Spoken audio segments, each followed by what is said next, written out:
मेरे पीछे पड़ गए।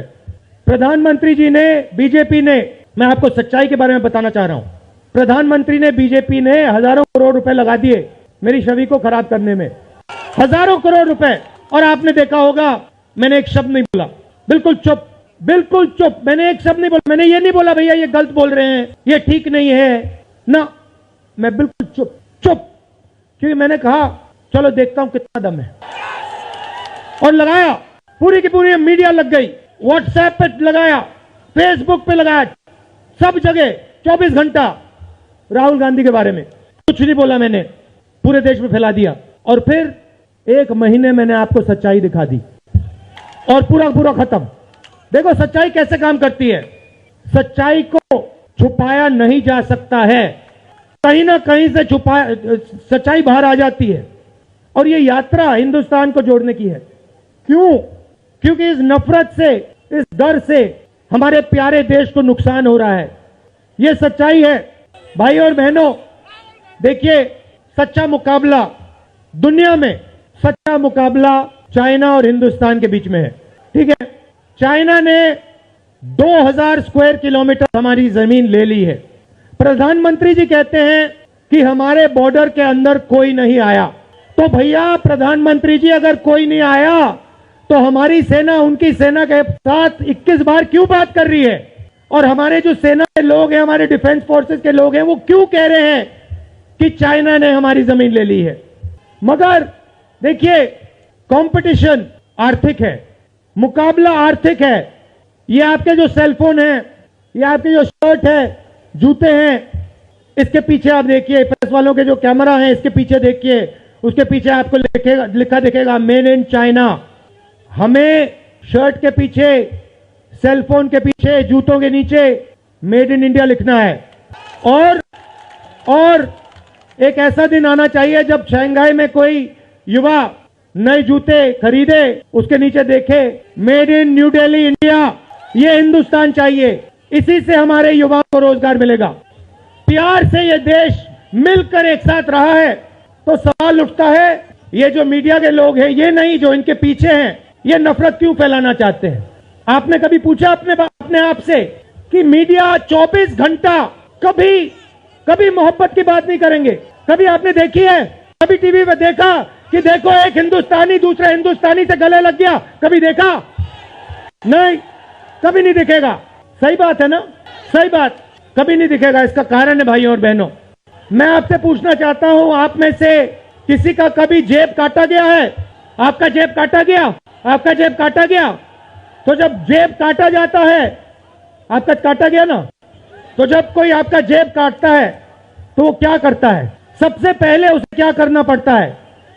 नहीं, ब्लेड तो बाद में आता है, मगर पहले क्या करता है? पहले वो आपके ध्यान को इधर करता है,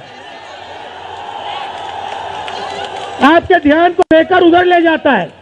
भाई और बहनों, ये जो करा जा रहा है आपके ध्यान को हटाने के लिए किया जा रहा है, और ये 24 घंटा करते हैं और फिर आपकी जेब काटी जाती है। बढ़िया, क्योंकि सच्चाई है। 24 घंटा हिंदू मुस्लिम, हिंदू मुस्लिम, हिंदू मुस्लिम, और फिर जो भी आपका पैसा है, किसानों का, मजदूरों का, आपके एयरपोर्ट, आपके पोर्ट, आपकी सड़कें, सीधा किसके जेब में? इनके मालिक के जेब में। इनको कौन चलाते हैं? नाम बताओ। देखो सब जानते हैं, पूरा हिंदुस्तान जानता है। भाइयों और बहनों, ये नरेंद्र मोदी जी की सरकार नहीं है, ये अंबानी अदानी की सरकार है। ये सच्चाई है। और ये पूरा लक्ष्य इनका आपके ध्यान को इधर से उधर, उधर से इधर करने का है। मैं 2800 किलोमीटर चला हूं, 2800, मुझे कहीं नफरत नहीं दिखी, कहीं हिंसा नहीं दिखी, कहीं मारपीट नहीं दिखी। मगर जब मैं इनका टेलीविजन खोलता हूं, 24 घंटे मुझे मारपीट, हिंसा, नफरत दिखाई देती है। क्यों? क्योंकि ये आपका ध्यान इधर से उधर ले जाना चाहते हैं। जो सच्चे मुद्दे हैं उस पे आपका ध्यान गलती से ना चला जाए। जैसे जब कोई आपकी जेब काटता है, वो चाहता है कि आपका ध्यान आपके जेब पे गलती से भी ना चला जाए। ये हो रहा है इस देश में। तो आपका ध्यान कहां जाना चाहिए? मैं आपको बताता हूं। सबसे पहले आपका ध्यान जो हिंदुस्तान के युवा हैं उनकी ओर जाना चाहिए। आप किसी भी युवा से पूछ लीजिए, वो आपको बताएगा मैंने इंजीनियरिंग की, मैं डॉक्टर बनने के लिए पढ़ा, मैंने आईएएस के लिए तैयारी की, मैं जज बनने की कोशिश कर रहा था। पूछो क्या किया, पढ़ाई की, कितने साल की, स्कूल, कॉलेज, यूनिवर्सिटी सब पढ़ लिए, और फिर क्या हुआ? आज क्या करते हो? मजदूरी करता हूं, पकौड़े बनाता हूं। बेरोजगारी क्यों आई मैं आपको बताता हूं। और जो हमारे छोटे व्यापारी हैं, जो स्मॉल और मीडियम बिजनेस चलाते हैं, आप अच्छी तरह सुनिए, क्योंकि आप इस देश के भविष्य हो। अगर इस देश को कोई रोजगार दे सकता है तो इस देश का किसान और ये जो छोटे व्यापारी हैं और स्मॉल और मीडियम बिजनेसेस चलाते हैं, ये लोग हैं। क्यों? क्योंकि ये लाखों हैं, ये लाखों में हैं, और कोई 100 लोगों को रोजगार देता है, कोई 500 को देता है, कोई 1000 को देता है, कोई 25 को देता है, कोई 33 को देता है, और ये लोग देश को रोजगार देते हैं। अब इनकी बात करते हैं। ये 24 घंटे लगे रहते हैं, बैंक के दरवाजे इनके लिए बंद होते हैं। हिंदुस्तान के 2-3 अरबपतियों को 1 लाख करोड़, 2 लाख करोड़, 3 लाख करोड़ ऐसे दिया जाता है। ये बैंक के सामने जाते हैं, इनको धकेल के निकाल दिया जाता है। राइट? अब क्या? ठीक है, बैंक का पैसा नहीं दिया तब भी मान ली बात, तब भी मान ली बात, मगर फिर क्या किया? फिर प्रधानमंत्री ने नोटबंदी की और प्रधानमंत्री ने गलत जीएसटी लागू की। भाइयों और बहनों, ये पॉलिसी नहीं है, ये हथियार है। छोटे व्यापारियों को, स्मॉल और मीडियम बिजनेस वालों को और किसानों को मारने के हथियार हैं ये। और जब इन्होंने ये काम किया तो देश के जो युवा हैं उनको रोजगार नहीं मिल सकता, सवाल नहीं उठता, क्योंकि जो रोजगार देने वाले हैं उनकी रीढ़ की हड्डी आपने तोड़ दी। किसके लिए तोड़ी? किसके लिए तोड़ी? इनके जो मालिक हैं उनके लिए तोड़ी। गेम को समझो। अब देखिए, अब आगे चलते हैं। युवाओं की बात की, स्मॉल और मीडियम बिजनेस वालों की बात की, दुकानदारों की बात की। अब सड़कों पे मुझे हजारों किसान मिले हैं, 1 सेकंड में पहचान लेता हूं। जैसे ही हाथ मिलाता हूं समझ आ जाता है ये मजदूर है या ये किसान है, हाथ से पता लग जाता है, छिले हुए हाथ होते हैं। अच्छा, एक और सवाल है जो मैं सोच रहा हूं। प्रेस वाले ने मुझे पूछा क्या आपको ठंड नहीं लगती? और मैंने सोचा ये मुझसे पूछ रहे हैं, ये हिंदुस्तान के किसान से क्यों नहीं पूछते? ये हिंदुस्तान के मजदूर से क्यों नहीं पूछते? ये हिंदुस्तान के गरीब बच्चों से क्यों नहीं पूछते? फिर कहते हैं देखो 2800 किलोमीटर चल लिए, कोई बड़ी बात नहीं है। पूरा हिंदुस्तान चलता है, जिंदगी भर चलता है, किसान चलता है, मजदूर चलता है, फैक्ट्री में जो काम करते हैं वो चलते हैं। तो हमने ये कोई बड़ा काम नहीं किया भाई और बहनें, पूरा हिंदुस्तान करता है, रोज करता है। हम 2800 किलोमीटर चलते हैं, किसान शायद जिंदगी में 10,000, 15,000, 20,000 चल लेता है। तो मैं चाहता हूं कि ध्यान सही जगह जाए।